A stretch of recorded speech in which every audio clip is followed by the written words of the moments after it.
There's a person right now who would give you $1 million on the spot if you just said the right thing, right? There is such a person in the world. Now the issue is you locating them and you knowing what AI maximizes who you already are. Okay. Right? AI cannot make, for lack of a better word, it can't make a stupid person smart. Yeah. Right? What it can do is, if you want to grow your network, add value.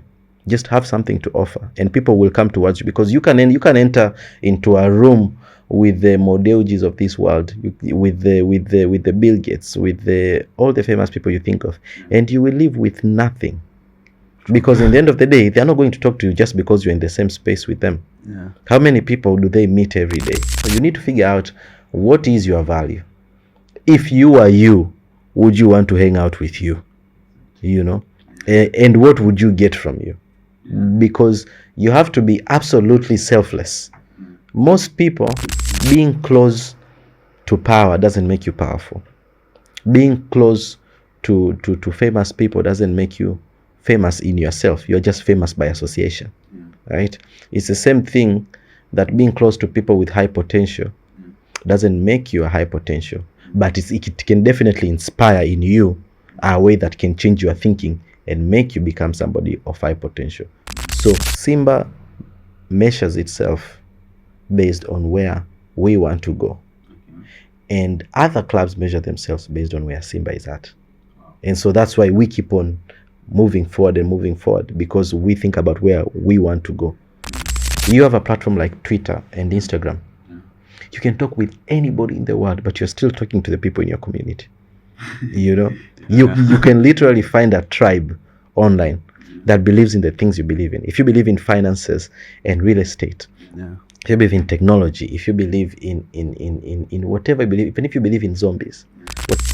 How much money have you won so far from all the awards that you have attended?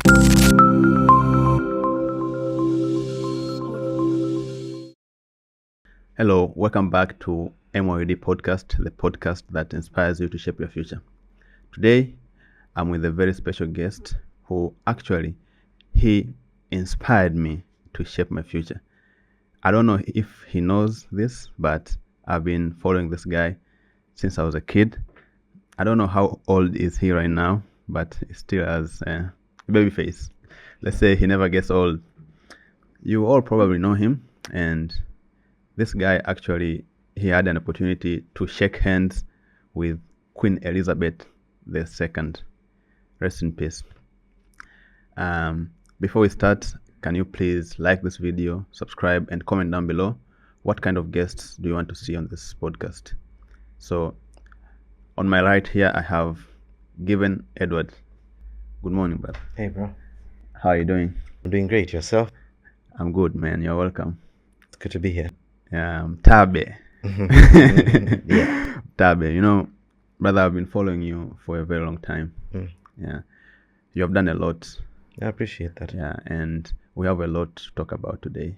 I hope you're ready. I'm ready. Because I have a lot of questions, because you're one of the persons that has inspired me a lot through the work that we're doing.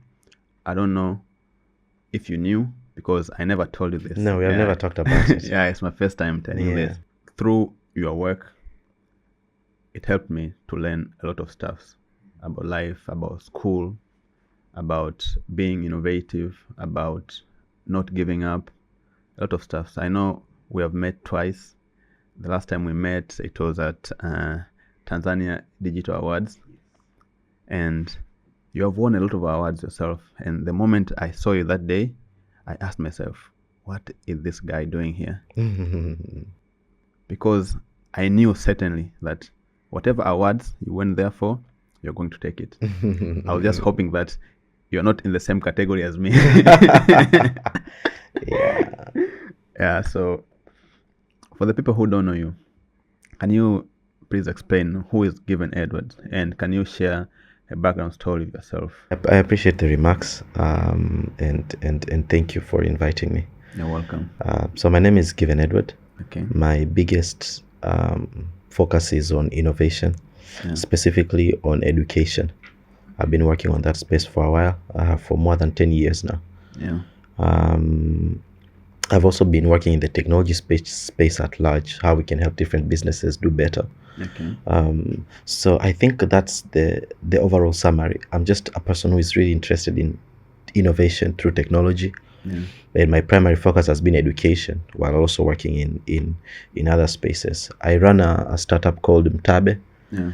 which focuses, we are building a learning marketplace. Yeah. So it's a one-stop place where if you want all your educational digital needs, you can find them. So if you are looking for school content, if you're looking for an online tuition center, if you want to buy digital materials from teachers, or if you want to start a class online or take a course, it's a one-stop place for that. It started off as an SMS-based learning platform. Yeah. This is back in 2018 officially, when we used AI to create a system where students can ask questions via SMS and get answers. Okay. And then after a while, we moved into a more online space with a mobile app and a web platform, and expanded the services from question and answers to all these other things. I also run another company called Kinara Technologies, Okay. which now is where most of the works we do around development, Yeah. software development, as well as managing different programs for different people, Yeah. consulting and all that. And that's pretty much it. I've also worked with a number of clients and a number of brands. One which is Simba, that have mostly been public about. So, how can people access Mtabe platform?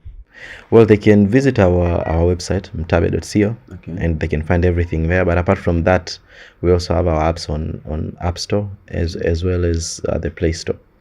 The content is there, so they can easily access it. If it's a person who is looking to teach, is a person who is looking to sell their digital content and earn income, that's a platform for them. But if it's a person who is also trying to learn online and they're just looking for one place, think of it like a supermarket where they can get different things, then that's going to be a space for them. Okay. So, what's the target market? Because before I thought Mtabe was just for students who are in school. Yeah. Yeah. So, is it for everyone or just for students? So right now our target is mostly young people who are looking to get skills. Okay. Whether you're secondary school students or a person who is in uni that is trying to get better skills, or a person who is outside school, but is trying to get skills that can help them get jobs or earn income. So that's our target, young people who are looking to get skills. Yeah. Let's say I'm interested in digital marketing. Can I find that on Mtabe? Or I'm interested in cooking? Yeah. Most certainly. So apart from us creating our own courses, we also have the functionality where other people can come and run classes. Okay. Right now we have people who are teaching cooking. Yeah. We have people who are teaching things like law. Yeah. We have people who are teaching things like makeup, people who are teaching Python programming. Okay. We have people who are teaching things like farming, people who are teaching English, Microsoft Excel. It's a vast of skills, and every day we are trying to grow that catalog. As I know, if you want to develop an app or a website, you need to have a background in coding or app development. So how did you manage to create an app like that? I started teaching myself programming from a very young age. From when I was when I started being interested in tech when I was in primary school. Okay.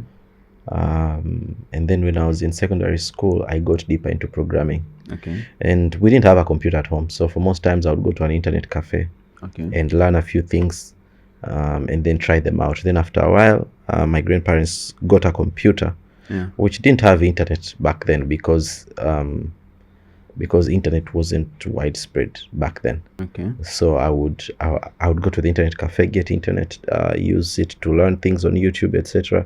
Then go back home where there's no internet and do my tests there. And that's how I learned. So by the time I got to high school, I already knew enough programming to create something. And so that's when I created my first platform, My Elimu, Okay. which was a discussion platform for secondary school students. Yeah, And then that's from the one there, that I used. yes, Yeah. yeah. So we built that, and from there onwards, we moved to Mtabe to date. So, as I said before, you're one of the people that has inspired me a lot. So, I'm wondering right now, who inspires you? That's a good question. Yeah. So for me, my approach to inspiration has been a little bit different. Okay. My inspiration hasn't been from a specific person, Yeah. but rather from looking at what is possible out there. Okay. Right. So when I was in primary school, Yeah. I would go online and see different people doing things. I would look at like how some certain technology works, Yeah. and it would start from very small things. Like I would look at cartoons and see somebody like, let's say, Jimmy Neutron, for instance. Yeah. See how they're innovative and things, and that would inspire me to actually try to do something. Yeah. Which sometimes would end up with me taking some spare parts from home and try to build something, which of course didn't work because I didn't know the any technicalities around it. But it's just the sheer curiosity that inspired me. And going into secondary school, Yeah. it became about seeing different platforms. I would look at Steve Jobs standing and launching the iPhone and making it grow. I would look at the likes of Mark Zuckerberg and what they were doing with Facebook and follow that closely. And I would also look locally, Yeah. and see different platforms that are performing locally and be inspired. There was a platform, I don't know if you used it. It was called Snapchat. No. I'm sure you've used it because it was popular in those Symbian phones. Okay. It's the one that had Twitter and Facebook in it. And then later on, Facebook bought it and converted it into Facebook mobile app. Okay. And I'll be inspired by that. And then you look at different platforms that exist locally. Yeah. The likes of blogging that was happening at the time.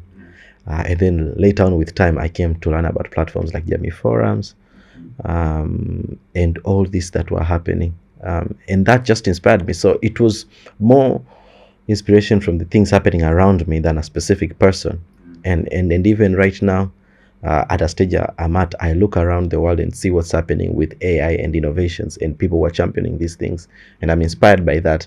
So that, I think the advantage of it is it has allowed me to be inspired continuously, and has increased my thirst for knowledge, because it's not based on a person but based on the whole world, the way it is developing, and wanting to also learn from it but also put something into it. You are running 2 companies that I know about so far, and you are a CEO of both.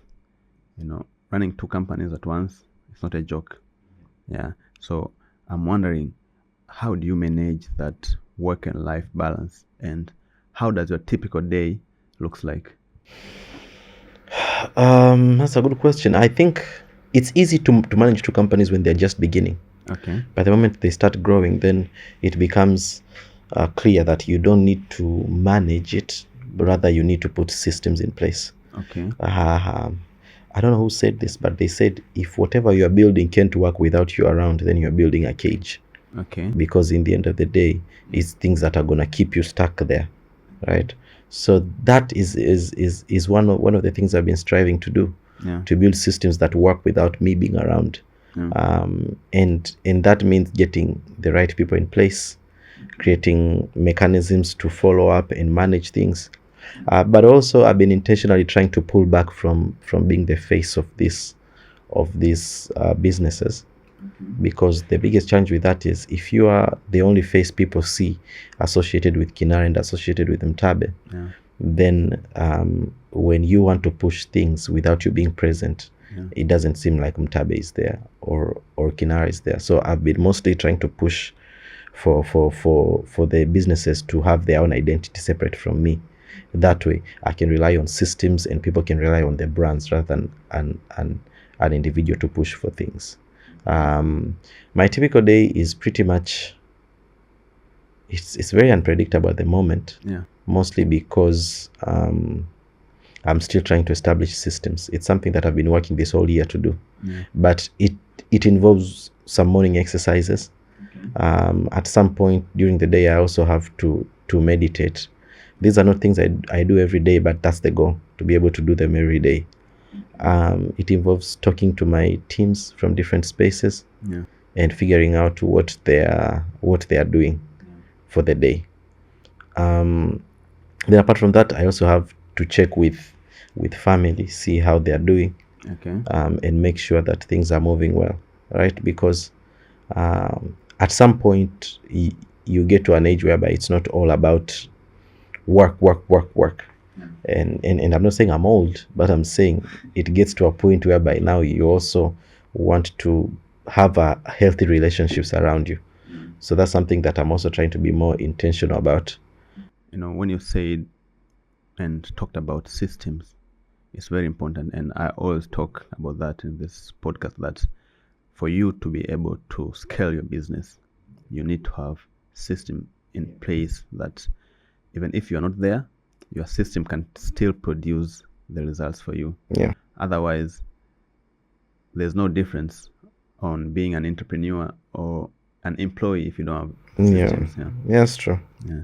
So what other hobbies and interests do you have apart from running Mtabe and your technology company? I like following up on soccer. Okay. And surprisingly more locally than internationally. Okay. Yeah. I'm not very informed at the moment about what's happening with like the English Premier League and all that, but I'm very well involved with the local league. And I think me having worked with Simba Sports Club accelerated that. Yeah. I was already interested in the local football, but not as much. So having worked with Simba has allowed me to really see the sort of beauty and chaos in the local league. So now I'm very much interested in it, in football. But apart from that, I also like to, when I can write, it can be just small pieces. I haven't successfully managed to establish a habit of writing long articles, but I do like to write my thoughts a lot. Yeah. Sometimes I do poetry, although with time I haven't done that in a really long while. And then apart from that, maybe just movies. And right now, my hobby is to understand more about AI, Okay. because it's going to change the world so much. And I feel we as Africans specifically, and young people in Africa, Yeah. we are at a point where we need to fully understand and take advantage of artificial intelligence, because for the first time there's a technology that exists in which there isn't a dominant player, at least on one level lower than the core of it. Yeah. Or higher. So that's pretty much it. Yeah. Right now AI is very important. Yeah. And even us personally on our podcast, it helps us a lot. First of all, it helps us with content creation. Yeah. It helps us with preparing questions for guests. For example, before you came here, I knew you before, Yeah. but I still had to go to AI and tell ChatGPT to do a deep research on given Edwards and give me the question that I want, and it produced. That's a good use. Yeah. Let's say during editing, it helps us a lot with editing. I hope you have seen our captions on Instagram. All that is generated by AI. And there's another app, an AI app, which is very amazing. So after we shoot like this, you can just upload the voices, the videos, and it can cut the whole podcast for you. That's pretty cool. Just like in less than 1 minute. It saves a lot of time. Yeah, It's crazy. really good, and Yeah. I hope it won't put our brother out of work. The funny thing is, AI cannot record videos like this so far. That's true. I hope maybe one day the Tesla bot will be able to replace our director there. But Yeah, I don't think so because it's very yeah. expensive. Well, the thing with AI is, AI maximizes who you already are, Okay. right? AI cannot make, for lack of a better word, it can't make a stupid person smart, Yeah. right? What it can do is it can make a smart person smarter, Yeah. and it can help a person who is stupid to be able to move from that stupidity. And by stupid, it's mostly to mean a person not aware of a specific topic or domain, right? Because when you use AI, you have to know what you are looking to get out of it. Yeah. It will give you exactly what you ask of it, but it won't think for you. You have to go there with a thought. Yeah. Right? Which means it's like, imagine you have like a cooking machine that will cook any food that you want. Right? It's not gonna make you a good cook. You have to go there knowing exactly what you want to cook. Right? And if you know what you want to cook, then it can give you a really good dish, and you can tell it, try this, do that. But if you don't know what you want to do with the AI, it's not going to give you ideas. Yeah. I mean, of course, it can give you suggestions, but the thing with AI is it goes the direction you take it. Right? You have to guide it, and so which is why we are a bit far from AI replacing humans. But it's a call for us to invest in what makes us human, which is our ability to think, to generate an original thought, right? Because that's one thing AI hasn't been able to do so far, to generate an original thought. It generates thoughts based on the information you give it. So basically ni kama una akili AI haiwezi kusaidia. Yeah, it can help you move, ujiongezee akili, but you have to want to do that. Okay. Yeah. That's crazy. So there is a very viral picture of you and Queen Elizabeth. I think almost everyone in this country might have saw it. Yeah. But before we talk about that, there's also another very viral picture of you. You are standing with the #1 billionaire in this country. Yeah. Also, you are with the president, Her Excellency, Madam Samia Suluhu Hassan. You are on the football pitch. You are with other public figures that I don't really remember their names. But it left me wondering, how did you get there? Okay. Which picture? The picture you are on the pitch. Okay, so the one, yeah. Madam Samia Suluhu. Yeah. Dewji. Yeah. Yeah, that picture. So that picture was from Simba Day. Okay. It was Simba Day last year. Okay. We had President Samia as the guest of honor. Yeah. And you know, I did say that I was working with managing tech for Simba Sports Club. Okay. So effectively being part of the management team for the club, which means even the process of organizing Simba Day, the process of managing, or rather working through different activities for the club, are things that I was a part of. And so the function of that photo was after President Samia came, she greeted the players, and then after that there was a photo now for the president, with our now board chair, Mr. Mohamed Dewji, and a few staff, which in that photo there was like 2 of us or 3 of us. So we were more like a representation of the management team. So it was the president, the now board chair, Mohamed Dewji, the then board chair, Mr. Salim Abdallah, as well as 2 or 3 staff from the management team, which I was a part of. Yeah. You networked with one of the top CEOs of the biggest club in Africa, Simba, Miss Barbara.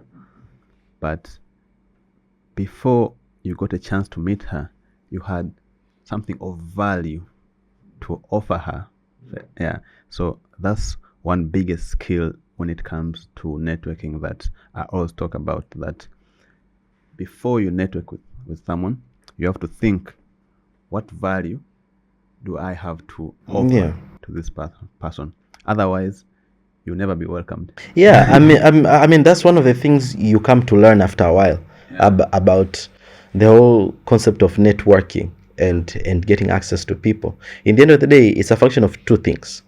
One, there's a person right now who would give you $1 million on the spot if you just said the right thing. Right? There is such a person in the world. Now the issue is you locating them and you knowing what is the right thing to say, right? And by right thing to say, I mean the proposition that you're going to give them. Essentially, you're going to have to add value, right? Because nobody is going to walk away from a person who is adding value to them, right? So the best way to actually to be able to get partnerships or opportunities is simply to find ways to add value. Because even you right now, you might not have $1 million, but if a person comes with something that's worth it, you will look for it everywhere to give them, right? If there's just something, and the funny thing is there is something that a person can tell you that would make you sell everything you have, right? Everybody has that thing. So it's just a matter of figuring out for that business, for that brand, for that individual, what is that missing piece that they're looking for, and how can you add value? So that's one. But 2, most people get networking wrong. Most people think networking is about meeting many people, but that doesn't work. The best form of networking is to add value, is to have value. Once you have value in yourself, people will locate you, right? If you have something good, if you have something to offer, people will locate you. I look back at the different times I've been able to network successfully. It wasn't because I went to events. It was because I had value, right? And that automatically becomes like a magnet. It attracts people to you because there's a way they can benefit from you, and there's a way you can benefit from them. It's a value exchange kind of thing. So if you want to grow your network, add value. Just have something to offer, and people will come towards you, because you can enter into a room with the Dewjis of this world, with the Bill Gates, with all the famous people you think of, and you will live with nothing, because in the end of the day, they're not going to talk to you just because you're in the same space with them. How many people do they meet every day? How many people are they in the same space with every day? So you're going to have to figure out, you're going to have to actually work in having value in yourself. That can be in different things. It can be in your skills. It can be in the way you can help them make money. It can be in the ways through which you can help them access things that they're having issues accessing. Just have a form of value. That's the best networking you have, because if you have that, then you will be invited to events instead of you having to go to these events, and people will speak about you in rooms you are not into, right? If you can just create value. So the best way you can do is first invest in yourself and think about, what value do I want to have? And the best place to start is thinking, what value does the world need right now? What value does my immediate surrounding need? If you can figure that out and you can make yourself good at that, then it's easy. It's easy for you to scale.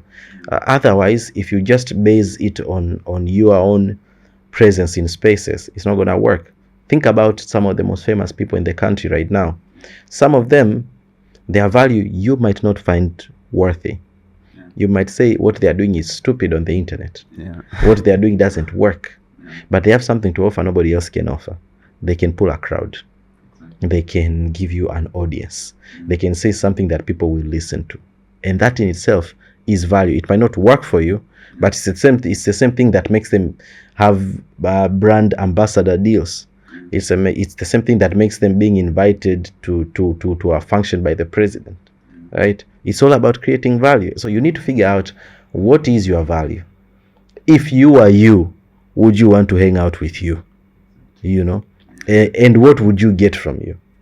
Because you have to be absolutely selfless. Most people operate from a very selfish perspective of saying, I want to get this. Well, what do people get from you? The moment you can figure out what is the value other people get from you, it's easy for you to approach with them and approach people from a point of strength than from a point of weakness if you want to have a meaningful relationship. How is that? Don't approach people with hopes that they will feel pity for you or with hope that their good heart is what will assist you. That has a low chance of success, right? But if you approach them from a point of this will benefit you, then you have a higher success rate. Like if I come to you and I tell you, hey, I need school fees, I'm supposed to study in uni, but my mom is sick and I need this and this and this and rent. I mean, sometimes it might work because I feel pitiful, but the success rate is very low. But if you come to me and say, hey, listen, I need about 2 million TZS. I don't have that money at the moment, but what I can do is I can be helping you prepare for your podcasts. I will work freely for you for the next 3 months. I will find guests for you. I will prepare the script for you. I will edit it for you, and I'll manage your social media for you. The only thing I ask is you pay this money up front because I have to pay it somewhere else, right? And for you, you can think, okay, this actually works, and you're like, okay, here it is, because on the second side, you didn't rely on my goodwill. You actually brought value, something that I can depend on. It's the same thing for most relationships people try to form. When it comes to like work and business, you approach people with just what you want, and you're thinking about what they're going to get. And I personally try to avoid depending on people's goodwill because that's not very reliable.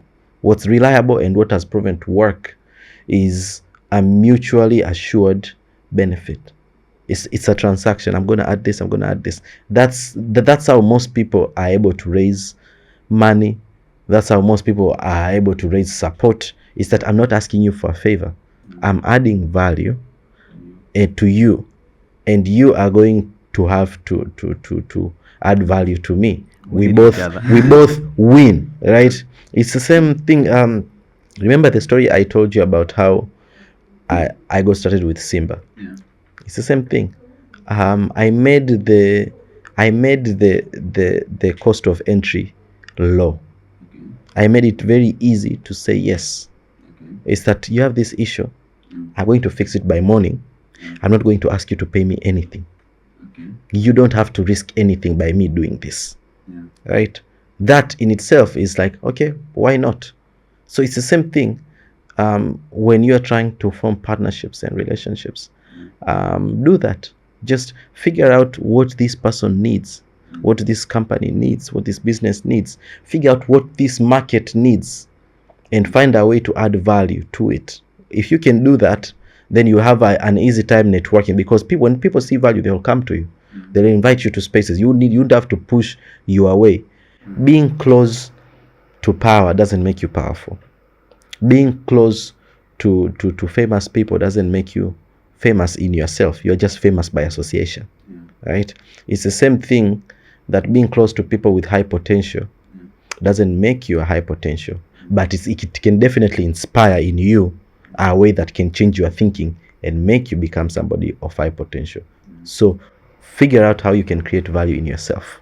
And if you can create that value, it's the best way of networking you can get, because people just gravitate towards you. I think President Kikwete said it better. He said that ukitaka kula lazima ukubali kuliwa. Yeah. He put it in a very funny way, but the message was you have to be willing to give something to get something. You have to be willing to give some value to get some value. Simba was nominated in Tanzania Digital Awards. That's the last time me and you met. It was at Serena Hotel, right?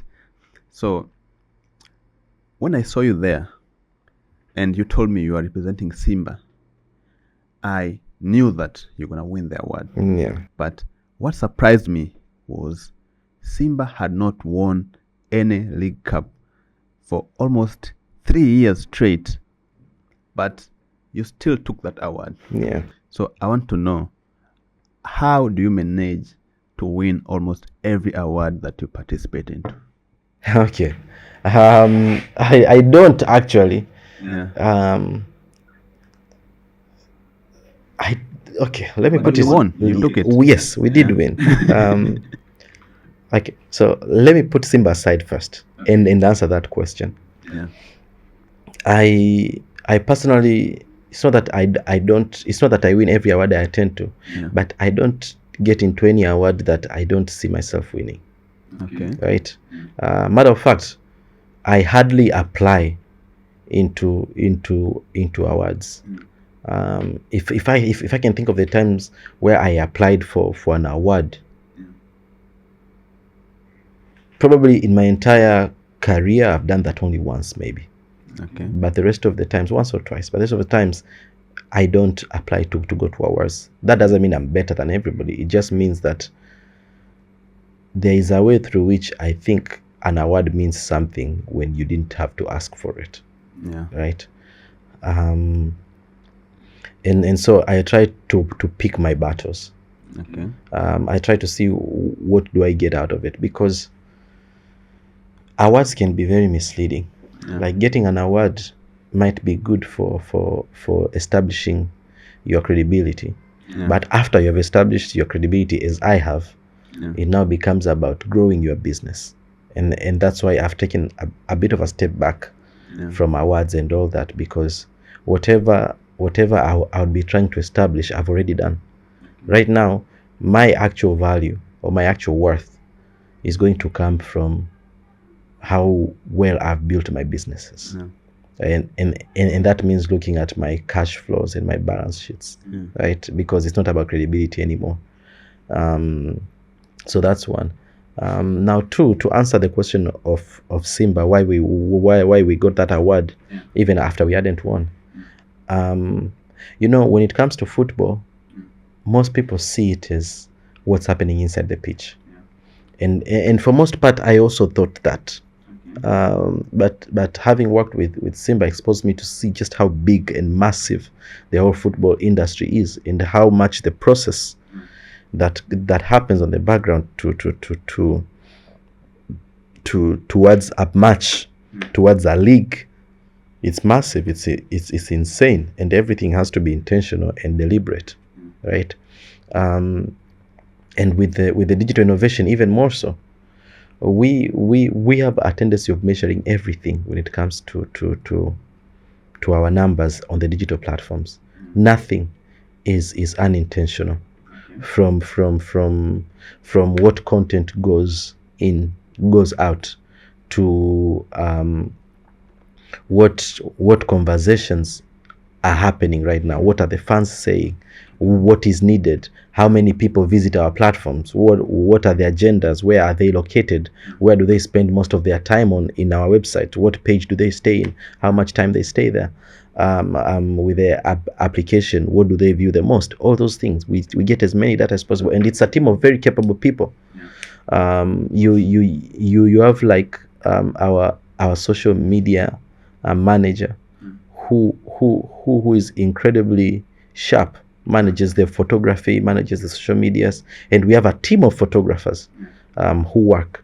You have our content person who creates at least 7 articles every single day. That goes to the website, that goes to the app, manages the press. You have a team of our graphic designers, which is like at least 2-3 people who work on that.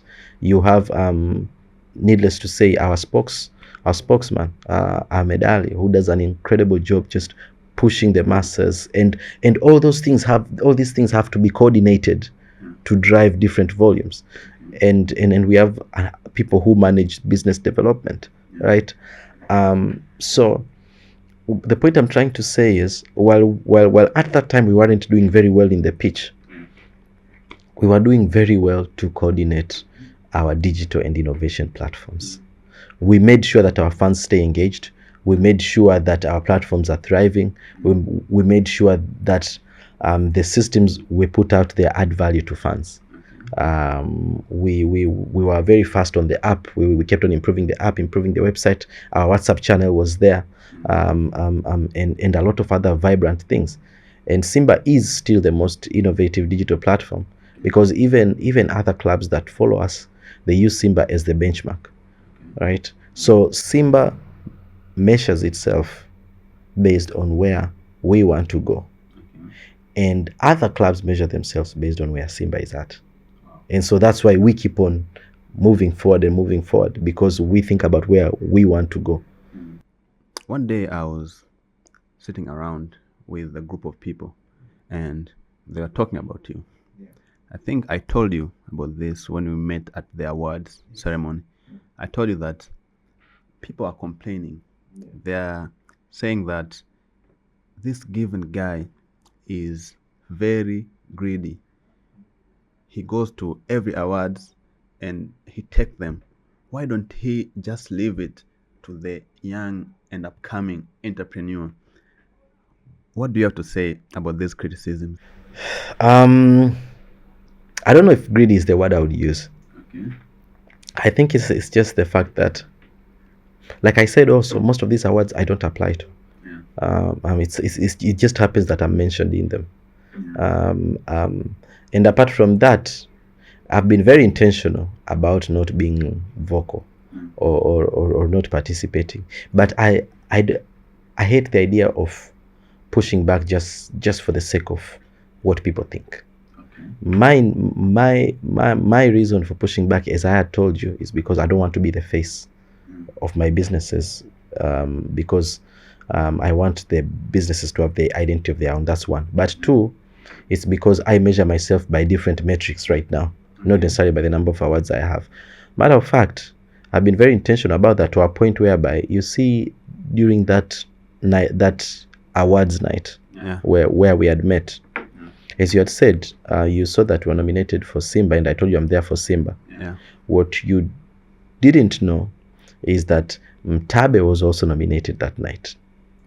And I just didn't mention it anywhere or ask anybody to vote at all. And that was intentional, because I'm not trying I'm not trying to get awards for the sake of awards.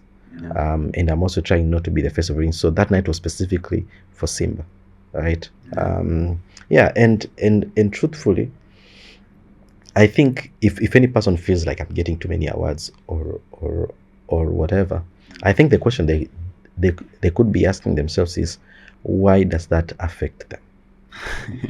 And I mean that in the nicest way possible, because it could be that they feel they deserve it more. It could be that they feel I'm getting them out of favors. Now, if they feel they deserve it more, that's well and good. They can just work towards getting those awards, right? They can just work towards proving them.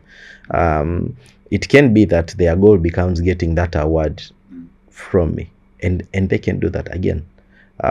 It's anybody's game. But really, it's really beneficial when you ask yourself why something bothers you, because that could be a point of growth. Maybe you might think I'm greedy, but in truth, you're just feeling some type of way because you feel you should have gotten an award and you haven't. And it's a total normal human tendency. I don't mind it, but I'm saying it's something to ask yourself. I do too. One thing that I never allow to get to me, I try to avoid being the person who has a bad eye towards people. That means feeling jealous.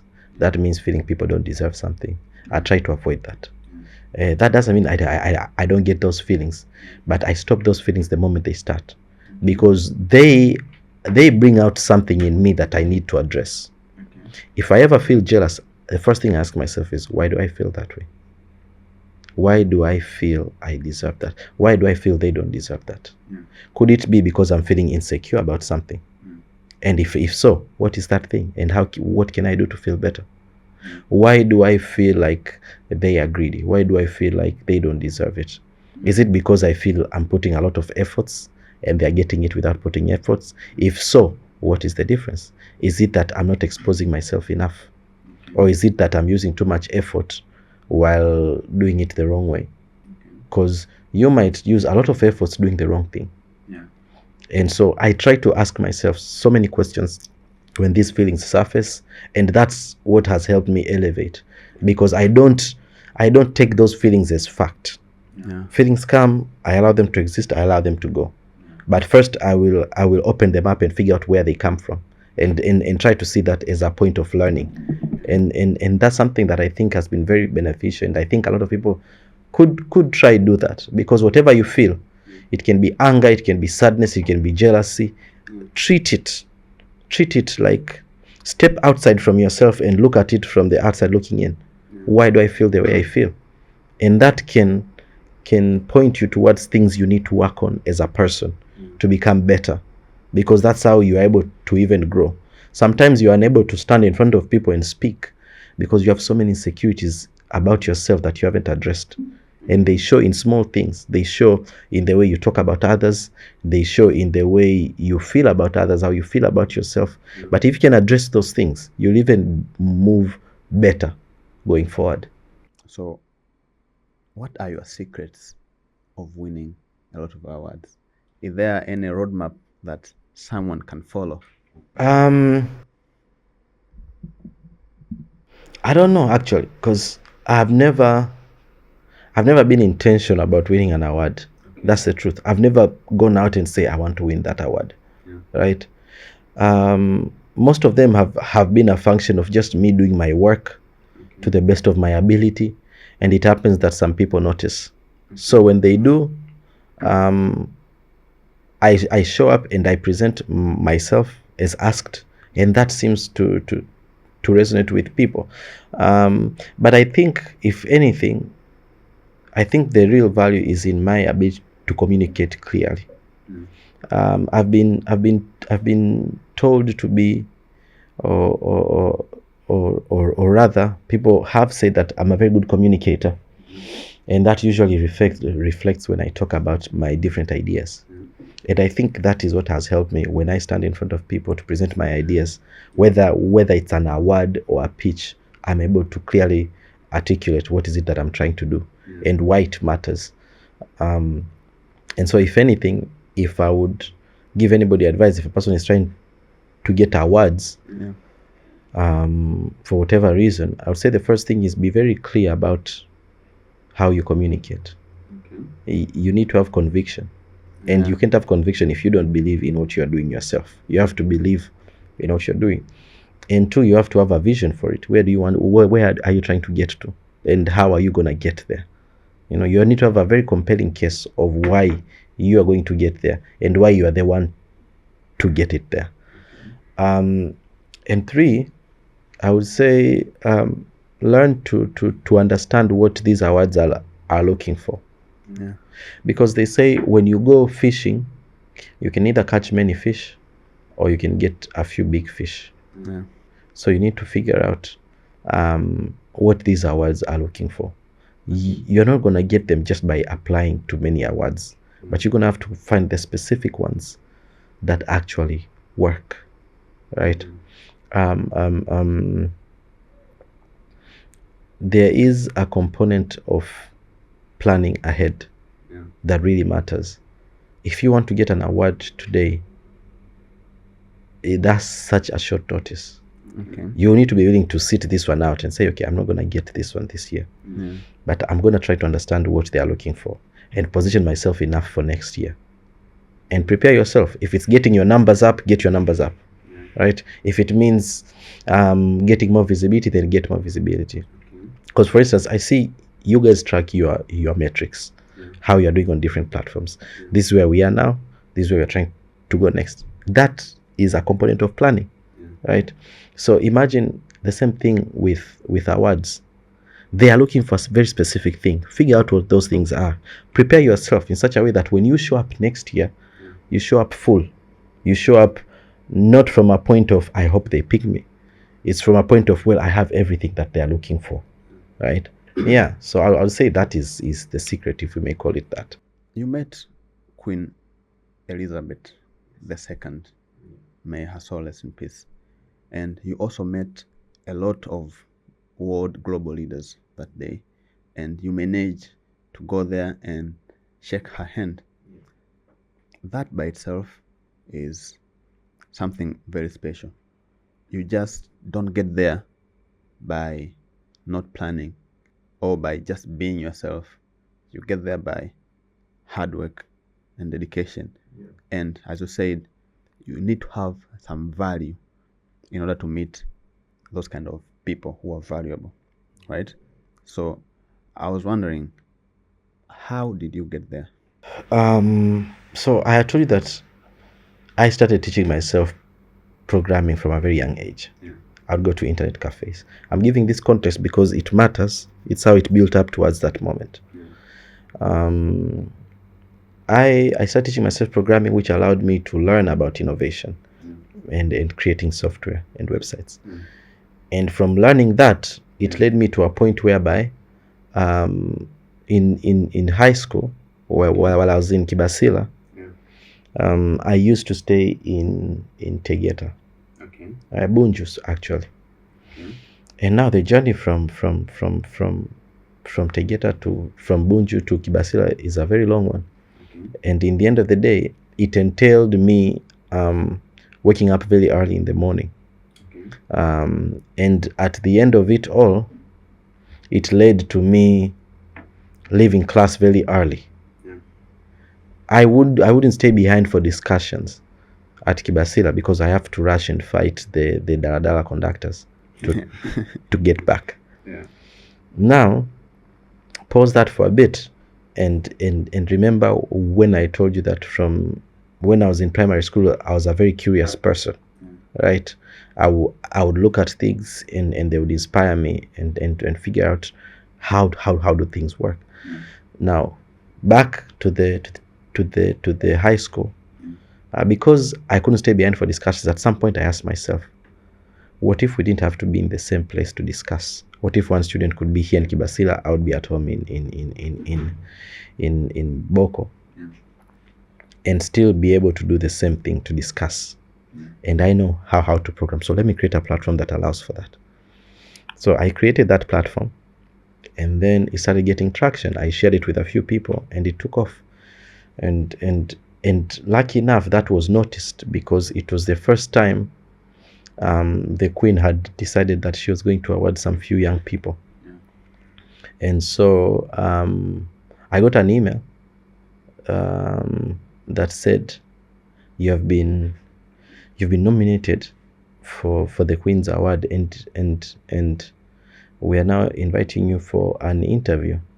Well, at first I googled it and it was nowhere to be seen because it was the first time that it was being done. And they were very intentional. They said, we are going to do this for 4 years only and we're going to close it up from the very beginning. And so in the end of the day, I sat on a call with them via Zoom, and they asked me a few questions about my solution and everything, and that went well. Then later on, they were like, okay, you have been selected to receive the award from the Queen, so you're gonna have to come to Buckingham Palace in London, get the award, meet the Queen and a few other people. And that was that. And so I went there. So it was a culmination of many different things until we got to that point. And it was mostly about just doing your work, keeping your head down, and also sharing about what you do, because you don't know who is out there that is looking at it, Yeah. And what impact did that have to you as a person and career-wise?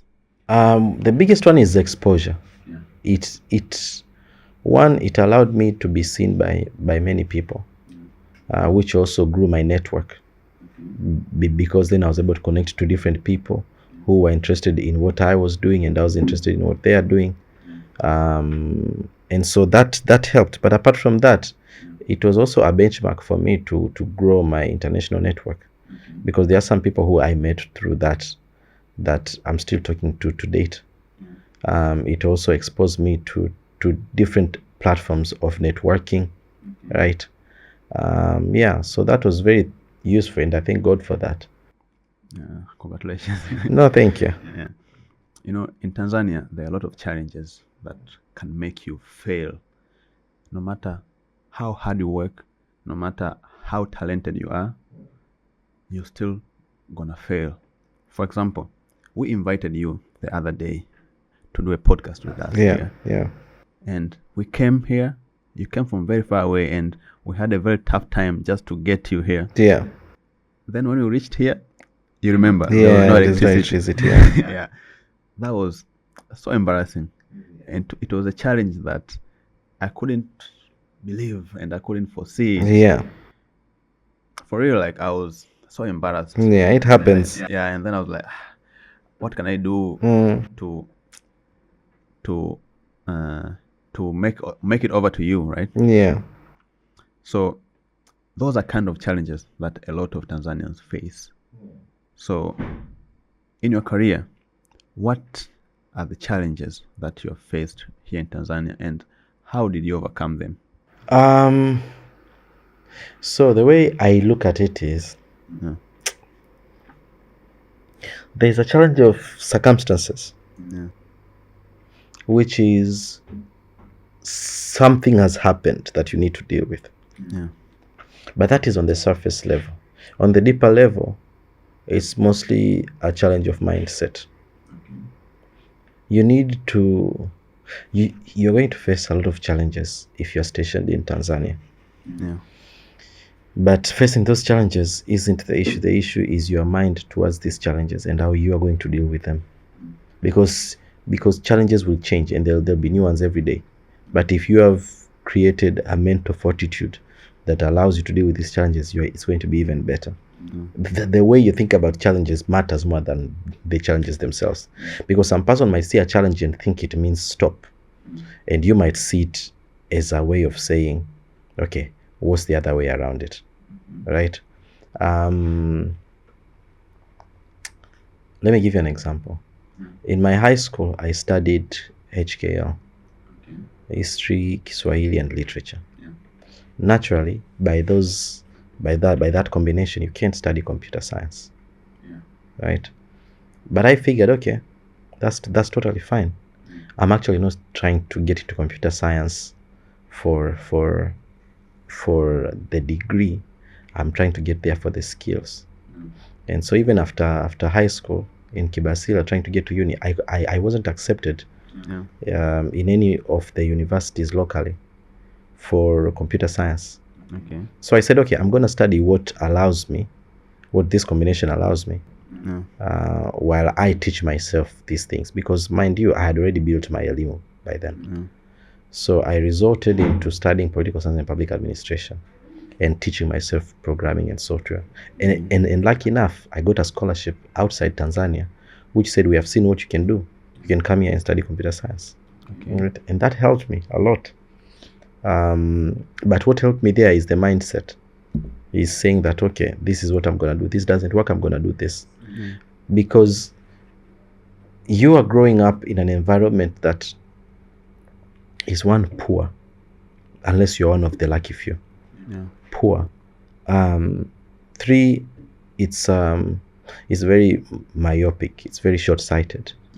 And that is nobody's fault. It's just the fact that people have to deal with immediate things a lot. And so they have to sacrifice thinking long term, because who knows if you're gonna be there, right? And 3, you're dealing with an environment that sometimes has a crab mentality, right? If you put crabs in a bucket and one of them tries to get out, they are going to pull the other one, right? But apart from that, you're also dealing with an environment that doesn't like to question the status of things, right? Have you ever heard the story of the monkey and banana experiment? There were like 12 monkeys who were put in a cage, and on top of that cage there was a banana that was hanging. And then every single time any monkey tried to get that banana, the person who was overlooking that cage would punish them in a way, either by pouring water on them or by like teasering them or something. Basically, he would punish them. Yeah. And so after a while, Yeah. they would take one monkey out Yeah. and bring another monkey in. Yeah. And when that monkey came in, whenever they would try to take the banana, all the other monkeys would stop the monkey, right? Because they know we would be watered down, right? Okay. Yeah. They did this experiment until all the 12 original monkeys were out, Okay. after replacing one after another, until all the ones who were new were there. Okay. So now they got into a state whereby whenever any other monkey tried to touch the banana, the others would stop. Would punish the other monkey. The other would stop that monkey, but none of them knows why. All they know is nobody touches the banana. And the guy stopped punishing them, right? Yeah. By that time. Yeah, so it was just like out of a habit that I came in here, everybody stopped me from taking this banana. I don't know why, but I know you're not supposed to do it. And all the people who knew the original reasons were gone. Yeah. And these new ones still didn't do it. And so that's a form of behavioral conditioning, right? That I think can also affect an environment whereby you don't question why things are done the way they're done. Steve Jobs once said something very profound. He said, everything you see around you was created by a person who is no different from you. They just decided that this is how things are going to be. And that became the norm. And so sometimes when you live in an environment like ours, one of the biggest challenges you will have is to conform, to do things the same way everybody does them, and to think the way everybody thinks. And even if you're coming from, let's say, a poor family and you're trying to step out, most people would try to discourage you, like, you can't make it. People have tried before you in this family, in this clan. You know, you think you're very different, you think you're very special. It's also in your environment and with your friends. Yeah. You might sit with your friends and say, guys, I feel like we have been focusing on the wrong things. We're just drinking and partying, and like distracting ourselves with pleasure. But I actually feel we can think about ways to grow businesses. How about we start buying assets and all that? And the people around can be like, you're just having one of those moments where you think you can change things. But you're going to have to believe yourself more than you believe your environment. Yeah. If you are to actually break out of it.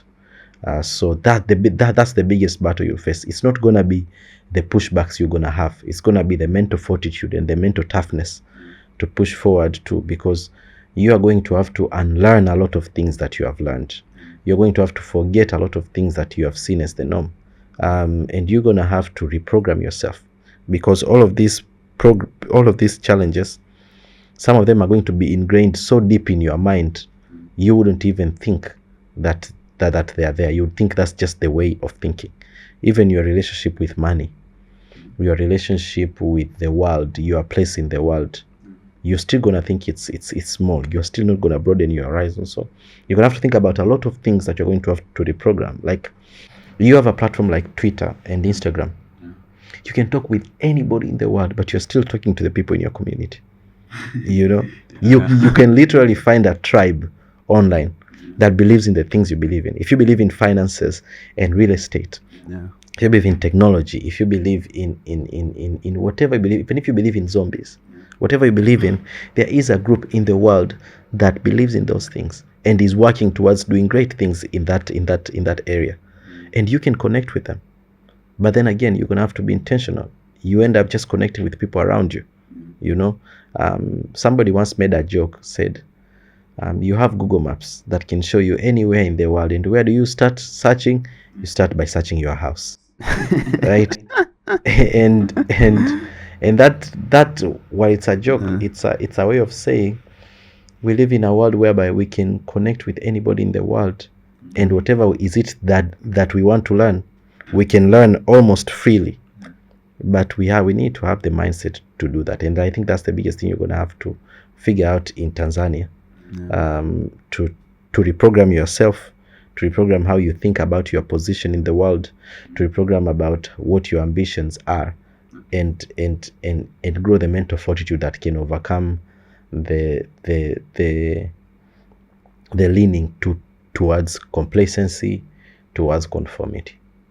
Yeah. So there's a guy here in Tanzania. I always see him online. It's called Chief Godlove. I hope you have also seen him. There was I saw from is it the one with the video for the cars? Yes, Yeah. he's always on TikTok. He's always on Instagram. So I tried to read his story, and I found that a lot of people accused him before that he was faking having money, to the point that he was taking some pieces of wood and painting them red just to seem that he has a bank. So when you told me the story of a monkey and banana and the crab mentality Yeah. that Tanzanians have, so I could relate back Yeah. to his story, because whenever you go out in public, especially here in Tanzania, and you say, I'm rich, or whenever people see you wanting to succeed in whatever you're doing, they're always trying to pull you down without even understanding what you're trying to do. It has happened to a lot of people. It has happened to Andrew Tate. Yeah. He was just trying to succeed by himself, trying to help the youth, although he has his problems, exactly as the likes of Chief Godlove. There are a lot, and I don't pray for any downfall on him, but we are used to seeing that in our communities, that whenever someone tries to go and succeed by himself, they always pull him down. Even the president of this country, she is facing a lot of criticisms, a lot of insults. So have anyone tried to pull you down so far in your career, and how did you handle that? I suppose they have, but truthfully, I try to not take a note of them. I can't honestly think of them without being intentional about remembering the instances, because for me that's just what's happening. I don't think I'm exempt from people pulling me down. I think I should expect it, and I do expect it. So I don't see it as a surprising thing, but I also don't give it so much weight, because my reliance isn't on them, it's on me. They say if you see a bird standing on top of a very thin leaf, you might think, what if that leaf falls? What if that branch breaks? But they can stand there because their confidence isn't on the leaf or the branch, it's on the ability to fly. And so that is, I've always tried to have that attitude. It's that in whatever situation, whether you are trying to pull me down or not, that's really none of my business. I start having problems with it when I see you are either jeopardizing my activities or sabotaging me. That's when I have issues with it. I can definitely sleep just fine knowing that you hate me. I can definitely sleep just fine knowing that you wish I don't succeed. You can do that. But the moment you start sabotaging me and trying to become a problem, that's when we have an issue. And it's always going to be there. There's always going to be these people. It's just up to you to decide that this is where I'm going to draw the line. As a tech finder, are you the family IT guy? Naturally, yeah. I still am to date. Whenever we were family gatherings, I'm still that guy being asked to do things which you're like, I've moved from this. But you still have to do, because at the end of the day, you still have to be the child, being called to different functions, like, hey, take pictures, right? and sometimes I would go to either a family birthday event and they wouldn't have a photographer. They would just assume I will come with a good phone to like take photos, and that's what would happen. So I'm still very much the family tech person. Do they call you whenever the Wi-Fi is down? They don't even use Wi-Fi. The only thing they do is they ask me to hotspot them whenever I visit, and that's it. And how about your girlfriend? Yeah. Do you call her to ask her where are you right now? Or you just do your IT stuff and point out location? I don't actually do that. I see that as a recipe for disaster, because I usually think if I have to get to a point where I track your phone, the relationship is in a really bad space and I have bigger problems than your location. I should definitely have a conversation with you. Lucky for me, she's a good communicator. She doesn't give me those headaches. Okay. And what do you find the most rewarding things about the work that you do? And also, you have won awards as well. That's a follow-up question, that you have won awards. I was wondering, how much money have you won so far from all the awards that you have attended? So with the first thing, what do I think is the most rewarding thing for me is when I see the impact of what I do. There's a time we did a baseline assessment for Mtabe to ask students who are using it via SMS if it has been of value, and the messages were just overwhelmingly positive. I didn't expect it. I mean, I expect a few positives here and there, but I didn't think it would be that positive. And we got some messages from people who mentioned that they were able to move to the top 10 of their class because of our service. Some of them said they use the service to ask questions they are normally scared to ask in class. And then there were those who said that some of the questions we suggested they study came into the exams and they passed. And that was very fulfilling for me. As far as awards and money, I will not disclose that because most of these awards also don't want you to disclose how much they give you. Yeah, but I think it's mostly the incalculable value that they bring. Most of them, they expose you to networks of people. They expose you to opportunities that then later on can bring monetary value and help you grow. Yeah. Winding up, we have a culture on MYOD that a previous guest leaves a question for you to answer, and you have to answer it without knowing who left the question for you. And as well, you have to leave a question for the next guest, and they will have to answer it without knowing who left that question for them. So the previous guest left you a question that, what do you think is the role of technology in Tanzania going forward?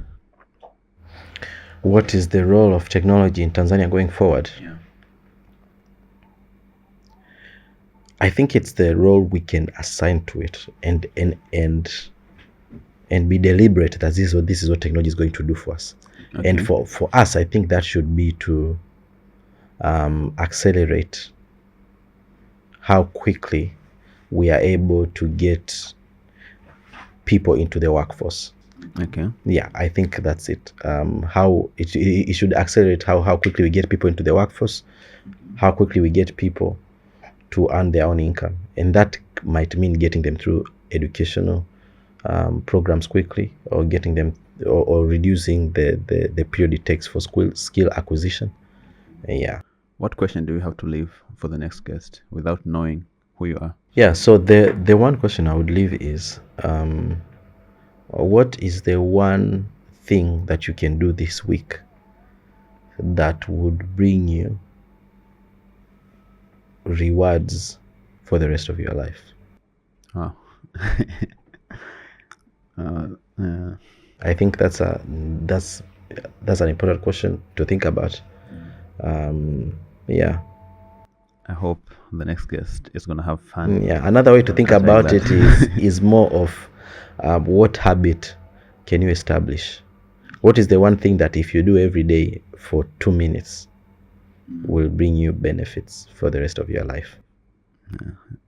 That has kept me wondering as well. But yeah, it's not my question. So I'll just go back and think about it.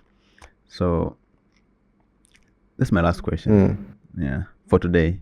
I know I have a lot of questions for you, and I have not covered even half of them. We can do a follow-up. Yeah, so if this video gets more than 500 likes, I'll call you back for part 2. But the last question is, what ideas, basically tech ideas, that you ever came up, like the craziest ones, but they didn't see the light of the day? I see. There's a number of those. Yeah.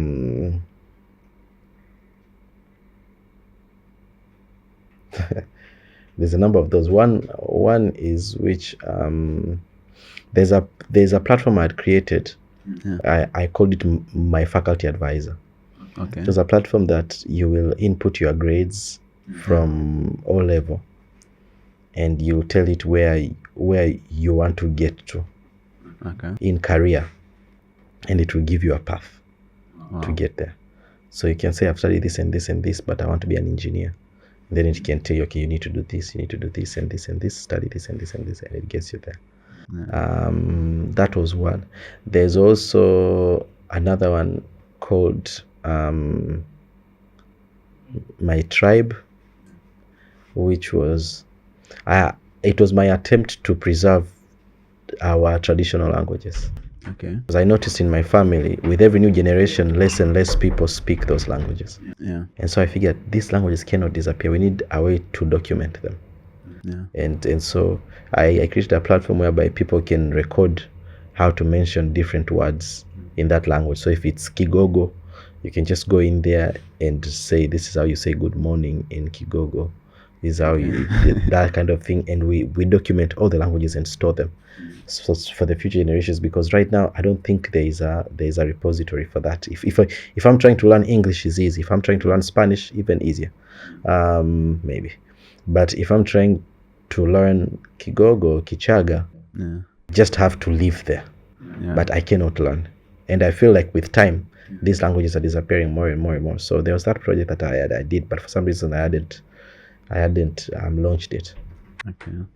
That's nice. I was trying to get into your brain. So for someone who's watching, now you have ideas, but as you know, ideas don't matter without execution. So gave you some ideas right now. So I think they're good. So yeah, you can still you can steal some of them. Yeah. Because they still haven't seen The light of the day. Yeah. Thank you, Given, for coming. No, thank you. I appreciate it. It's a great thing you're doing. And congratulations, because I see a lot of people are sharing Yeah. and they are learning, and I think it's good. Yeah, it's a platform that's much needed. Yeah. Most people, when they go through these social platforms, they just see content from the Western side of the world. Yeah. But to see something locally and see this conversation is a great thing you guys are doing. Yeah. Thank you, Given, and thank you who's watching. As always, leave a like, share it with your friends, and subscribe for more. See you on the next episode.